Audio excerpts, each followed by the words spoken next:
সরকারি কাজ চলাকালীন তৃণমূলের দুই নেতার প্রকাশ্য কোন্দলে চাঞ্চল্য ছড়ালো মালদার রতুয়ায়। এসআইআর কেন্দ্রে রতুয়া ২ নম্বর পঞ্চায়েত সমিতির সভাপতি আমির উদ্দিন এবং রতুয়া ১ নম্বর ব্লকের কর্মাধ্যক্ষ শেখ মিনুর মধ্যে বাগবিতণ্ডা ও একে অপরকে দেখে নেওয়ার হুমকি ভিডিও এখন সোশ্যাল মিডিয়ায় ভাইরাল। যদিও ভিডিওর সত্যতা যাচাই করেনি বিগ নিউজ বাংলা। আমির উদ্দিনের অভিযোগ, ১ নম্বর ব্লকে কাজের ধীর গতি ও মানুষের হেনস্থা নিয়ে প্রতিবাদ করায় শেখ মিনু তাকে অকথ্য ভাষায় গালিগালাজ ও হুমকি দেন।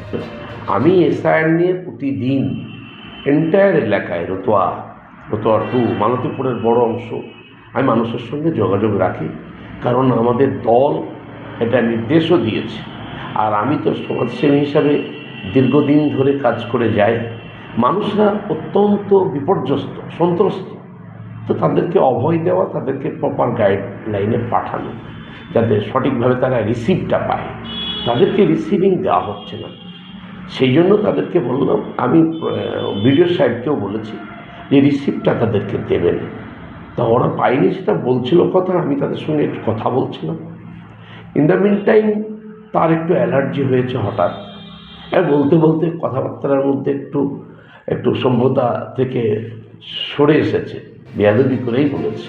পাল্টা দাবি করে শেখ মিনু জানান, এলাকা দখলের রাজনীতি ও বিধানসভা ভোটের প্রার্থী হওয়ার বাসনা থেকেই আমির উদ্দিন অন্য ব্লকে এসে উস্কানি দিচ্ছিলেন। রতুয়া 1-এ মানুষকে উল্টাপাল্টা বুঝিয়ে যে এত লেট কেন হচ্ছে, চলো সবাই মিলে ভিতরে ঢুকে ভাঙচুর করি। তখন আমরা যখন ওখানে মানুষ উত্তেজিত করে দিয়েছিল, অনেকটা লোক ভিতরে ঢুকে গেছে, যেখানে এমওরা আছে, ওরা রয়েছেন ওখানে, এবং ওখানে মানে শান্তিভাবে ওখানে লাইন করে ওখানে প্রশাসনরা ওখানে শান্তিভাবে কিন্তু ব্যারিকেড করে কিন্তু মানুষকে ভিতরে ঢুকে এসআইআর ওটা হিয়ারিংটা চলছে। সেইখানে গিয়ে কিন্তু উনি একটা মানে মানুষকে ভুল বুঝিয়ে বিভ্রান্ত করার চেষ্টা করেছিল। তখন আমরা ওকে বললাম যে কি আপনি রতুয়া 2-কে ছেড়ে রতুয়া 1-এ কি করতে আসছেন? আপনার জায়গাতে তো এসআইআর চলছে, সব জায়গা মানে তো বিভ্রান্তে পড়ছে। তখন উনি একটা আমাকে বাজে মন্তব্য করছিলেন, খারাপ গাল দিয়েছিলেন। ফলে আমি ওকে, যেহেতু উনি পঞ্চায়েত সমিতির সভাপতি, বারবার বলছি যে আপনি তো রতুয়া 2-এর পঞ্চায়েত সমিতির সভাপতি আছেন, আপনি ওখানে দেখুন না, এখানে তো আমরা আছি। এই ঘটনাকে কেন্দ্র করে শাসক দলকে তীব্র কটাক্ষ করেছে বিজেপি। উত্তর মালদার সাংগঠনিক জেলার সাধারণ সম্পাদক অভিষেক সিংহানিয়া বলেন, তৃণমূল একটি উচ্ছৃঙ্খল দল, প্রার্থী হওয়া নিয়ে এদের অন্তর্কলহ এখন রাস্তায় নেমেছে। 1 নম্বর ব্লকের এসআইআর ক্যাম্পের চলাকালীন তার ক্যাম্পের সামনে তৃণমূল কংগ্রেসের 2 নেতা একে অপরকে বাপমা তুলে গালাগালি করছে, মারামারি করছে।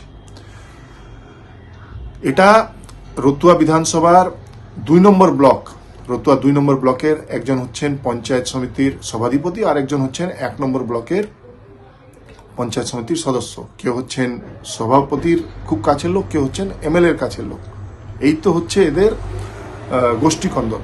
এরা একে অপরকে মানে না, বিশৃঙ্খল একটা দল। এটা রতুয়া বিধানসভায় এখন মারামারি লেগেছে একে অপরের ক্যান্ডিডেট হওয়ার জন্য। যদিও জেলা তৃণমূল মুখপাত্র আশিস কুণ্ডু বিষয়টিকে অনভিপ্রেত বলে জানিয়ে দলের অন্দরের মিটিয়ে নেওয়ার আশ্বাস দিয়েছেন।